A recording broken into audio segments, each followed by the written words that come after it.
everyone. My name is Kimberly Semiday, and I'm a junior here at DeSales University. I'm really excited to be participating in Relay and to be given the opportunity to speak to you all tonight. This year in particular, Relay is extremely important and close to my heart because cancer has had a tremendous impact on not only my life, but also my family's. 9 years ago, I went to school like it was any other day.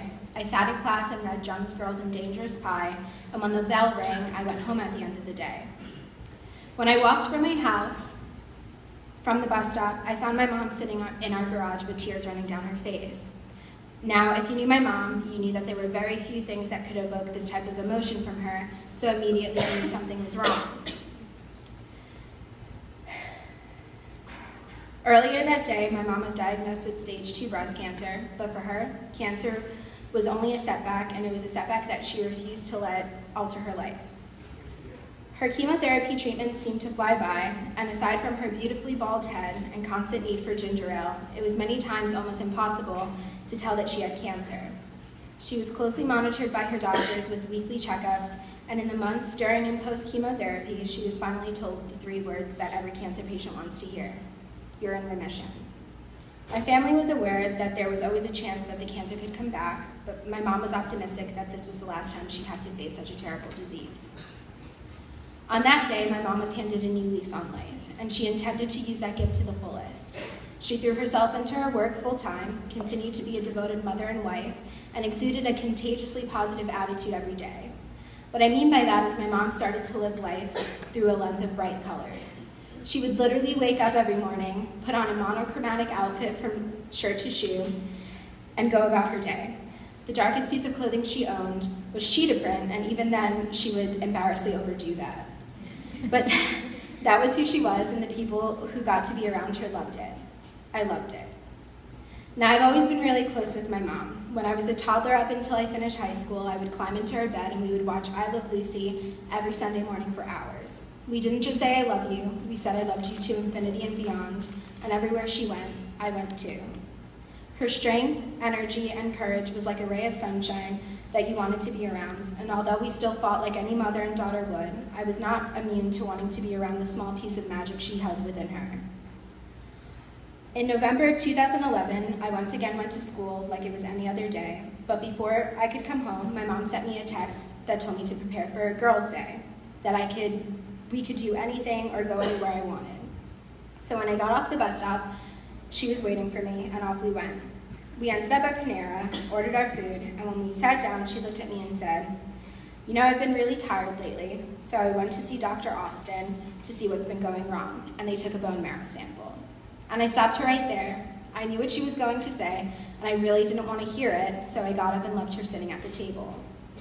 Of course, my little dramatic tantrum was short-lived because I didn't drive, so I had to wait for her at the car to get home anyway.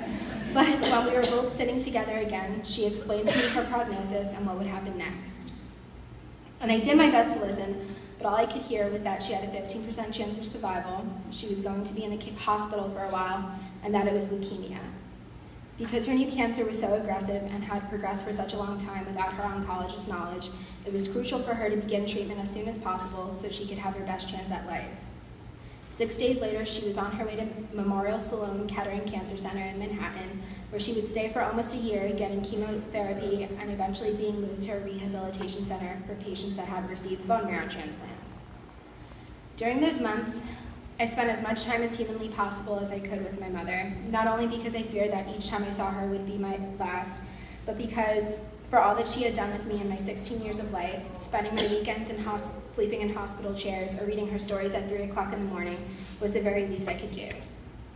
Now, if you know me, you know that I try to control everything and that I try to fix everything. But her cancer was something that was out of my control, and I hated that. The only thing I did have control over was making sure that my mom didn't feel like she was alone. Each day, my dad would pick me up from the hospital to bring me back to Pennsylvania. I couldn't help but cry because leaving her was the saddest thing I had to do at the time. I hated seeing her face knowing that she would spend the night alone, so before I left, I would leave notes with the nurses to give to her if she had gotten sad, or make sure that someone would take some time to chat with her throughout the day. And lucky for me, the staff at Memorial Sloan was amazing, so they were always more than happy to help. The second I got into the car, I would call her just to let her know that I loved her to infinity and beyond, and I'd call her again when I made it home so she would know that I missed her. Unconditional love was something cancer couldn't take from me, and it was a way I took my power back on this journey. In the middle of May, I looked out my backyard door, and I saw my mom standing by one of our trees, simply enjoying the feeling of being outside again. She spent what felt like an eternity looking up at the sky, and I just watched her. It was like seeing someone discovering life again, and it was such a beautiful thing to be able to quietly witness. Of course, after those 10 minutes, I screamed her name and ran outside to hug her because 1, I didn't know she was coming home, and 2, after months of treatment, she finally was home. Cancer didn't win again, and I got to have my mom back. When things like this happen, ultimately you're forced to grow up. Trading in the traditional high school and college experiences for hospitals and doctor's appointments was the smallest price to pay in order to spend more time with my mom. And given the option to go back and change any of it, I wouldn't. I learned to appreciate small things I often took for granted, like being able to share a meal with my mom or talk to her about my day. I've also met some remarkably beautiful souls along the way, whether they were doctors, nurses, or other patients, and I was given the gift to learn from each of them. I got to see that I am stronger than I ever thought I was, and that is in huge part thanks to my mother. This life-altering experience changed my life and shaped me to the person I am today, and I am grateful for that. This summer on June 28th, my mom passed away at Memorial Sloan after her 9-year battle with cancer. In those final days, I got to spend holding her hand in the ICU. We laughed, cried, listened to Ed Sheeran's Photograph on replay, and I told her how much I loved her to infinity and beyond. I also spent my time contemplating what life would look like without my own personal rainbow. My mom, even on her last days, never gave up hope that she was strong enough to beat her disease, and I believe that her strength was enough to pull her through too. Unfortunately, that wasn't the case, but I always consider myself lucky because I got to be by her side when she went to heaven. People instinctually apologize for her passing and talk about how sad it was that her body couldn't fight anymore, but I tell them that they're wrong because she went out fighting with every last breath. I tell them that she did not lose her battle. She was simply strong enough to know that there was something bigger, brighter, and more peaceful waiting for her. It's nights like tonight that remind me that her fight was not in vain, because there are so many people working hard to give other cancer patients the resources and chance to live a long, fulfilled, and happy life. So in closing, I'd like to leave you all with this quote. Someone once said our fingerprints don't fade from the lives we've touched, and I truly believe that.